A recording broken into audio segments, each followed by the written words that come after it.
Food and fuel costs, it's now more enticing than ever to take up a side hustle. However, be aware your moonlighting shouldn't be in conflict with your day job. This happened with a meat company that dismissed one of its workers. The employee was a sales representative for the business, however, also marketed and sold her own biltong. Now, the Labour Court ruled in her favour, but that was overturned then by the Labour Appeal Court. It found that her side hustle violated her duty of good faith towards her employer. So to discuss this further, we're now joined by employment specialist Osborne Molatudi to take this conversation further. Mr. Molatudi, thank you so much for your time and good morning to you. I think before we get into the case that I just referred to right now, how prevalent is it in South Africa that you find, employees moonlighting or having side hustles often in conflict with their current job? Well, firstly, good morning to you, Tumelo, and to your viewers. Yes, the issue of side hustling and moonlighting is quite prevalent in our country. And one would imagine this is particularly because of the socio-economic environment that we find ourselves in. People are more desperate to try and supplement their income. However, there's a way in which they can achieve that. And one of the key principle is disclose to your employer, disclose to your current employer as to what side or hustle business you do on the side. And it's for the employer to then assess it and see if it's going to conflict with your existing duty towards that very same employer. And if your employer declined it, so it means, unfortunately, you'll have to stop doing that side job or that hustle job. If the employer approves it, it may approve it subject to conditions.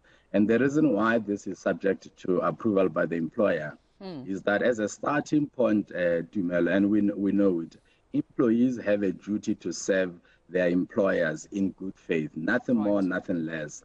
As much as we always hear people saying, love them all, trust no one. Unfortunately, in an employment environment, an employer expects its employees to serve it in good faith at all times. Nothing more, nothing less. Good faith, utmost good faith. Otherwise, once you breach that duty of good faith, then the employer will be entitled to subject you to a disciplinary process, like it happened to Ms.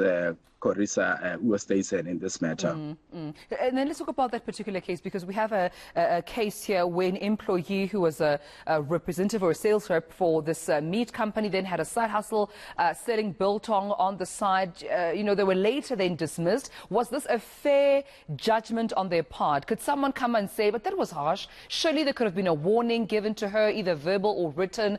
Do her actions warrant a dismissal? Because this needs to be communicated clearly to our viewers that these are the consequences you could face should you be in the same situation.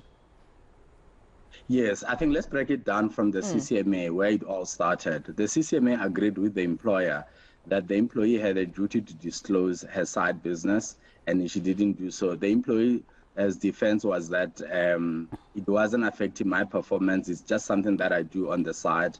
However, the commissioner did not accept the employee as defense and found that her dismissal was fair.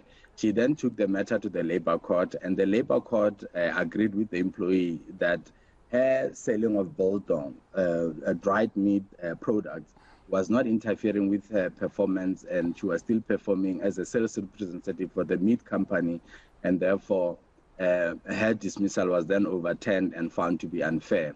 Unfortunately, at the Labour Appeal Court, that was not to be, because the Labour Court looked at the key principle of duty of good faith and underpinned by honesty, that when an employee fails to disclose, it's not up to the employee to decide whether or not this business conflicts with that of my employer.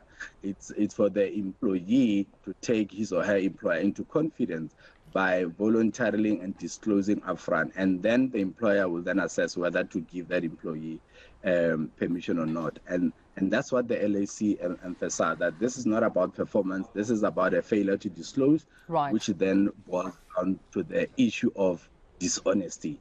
And that is why the dismissal of the employee was upheld on appeal. I'm not sure whether the employee will take it further, perhaps to the Constitutional Court, but that's the key principle.